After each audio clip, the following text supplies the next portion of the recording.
담당 검사실에서 저희를 따로 부르더라고요. 따로 불러서 다시 재조사를 한 결과 3가지 혐의 모두 기소가 되었고, 성폭행을 저지른 가해자는 법원에서 법정 구속이 되고 결과적으로 합의금을 몇천만 원 받고 합의를 하게 된 사안이 있습니다.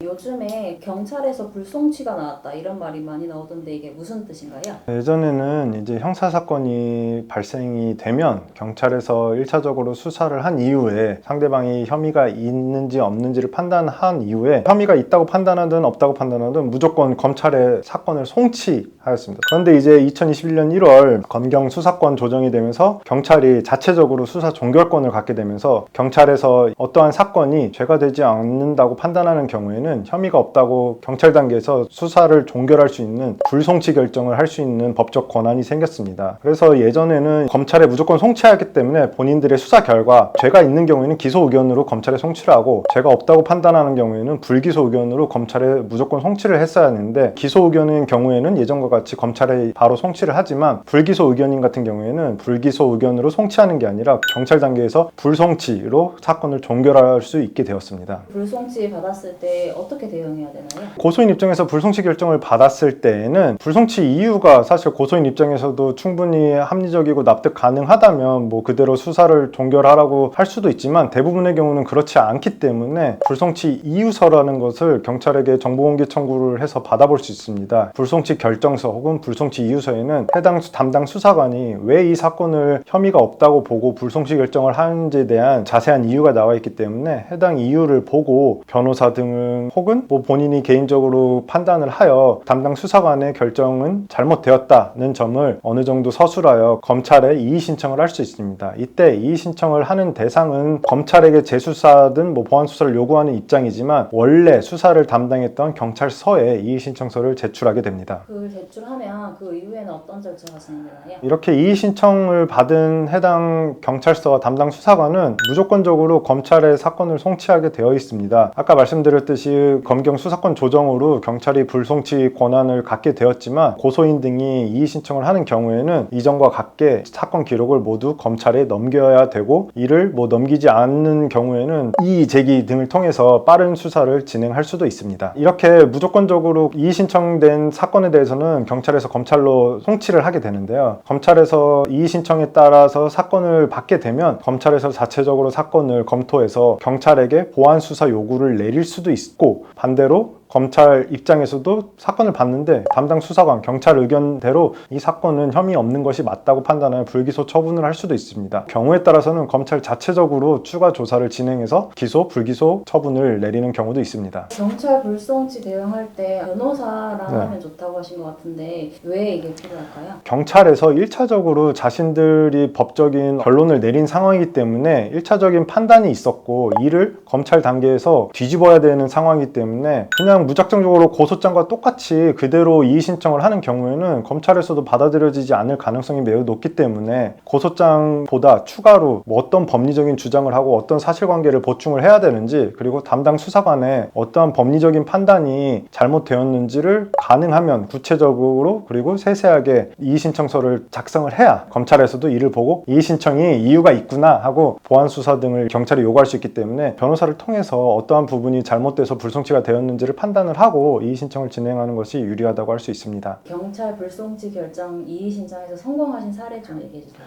검경 수사권 조정이 된 게 2년이 넘어가고 있는데요. 초기 단계라 경찰의 수사 동력이나 수사 능력, 그 다음에 수사 인력이 아직 완전히 갖춰지지 않은 상태라 사건은 너무 많이 쏠리는데 그 사건을 판단하고 결정을 해야 되는 수사 인력은 그대로이기 때문에 당연히 허점이 있을 수도 있습니다. 이런 부분 때문인지는 몰라도 사실 요새 이의 신청을 제기하며 검찰의 보완 수사 요구가 꽤 많이 내려오고 있는 상황인데요. 일례로 최근에 이제 성폭행 사건에서 저희 의뢰인을 대리해서 제가 고소를 한 사건이 있었는데, 혐의 3개를 모두 경찰에서는 증거불충분으로 혐의 없음 불송치를 한 사건입니다. 그러나 이게 법리적으로 이제 경찰 담당 수사관의 의견이 잘못되었다고 저희는 판단을 하였고, 담당 수사관의 판단이 어떠한 점이 잘못되었는지 하나부터 10까지 꼼꼼히 반박을 해서 담당 검사 검사에게 사건이 갔는데 담당 검사실에서 저희를 따로 부르더라고요. 따로 불러서 다시 재조사를 한 결과 3가지 혐의 모두 기소가 되었고 성폭행을 저지른 가해자는 법원에서 법정 구속이 되고 결과적으로 합의금을 몇천만 원 받고 합의를 하게 된 사안이 있습니다. 이처럼 정말 똑같은 사안이고 혐의도 모두 똑같았지만 모든 혐의를 불송치해서 기소까지 바꿀 수도 있었던 사례도 있었고, 반대로 뭐 분명 경찰이 불송치한 사안에 대해서 이의신청을 해도 검사 역시 담당 수사관의 의견이 맞다고 하면서 불기소하는 사례도 많이 있습니다. 하지만 담당 수사관의 의견대로 무조건 불송치 났다고 해서 거기서 포기하기보다는 잘못된 점을 변호사 상담을 받아보시고 이의신청 여부를 결정하시는 것을 추천드립니다.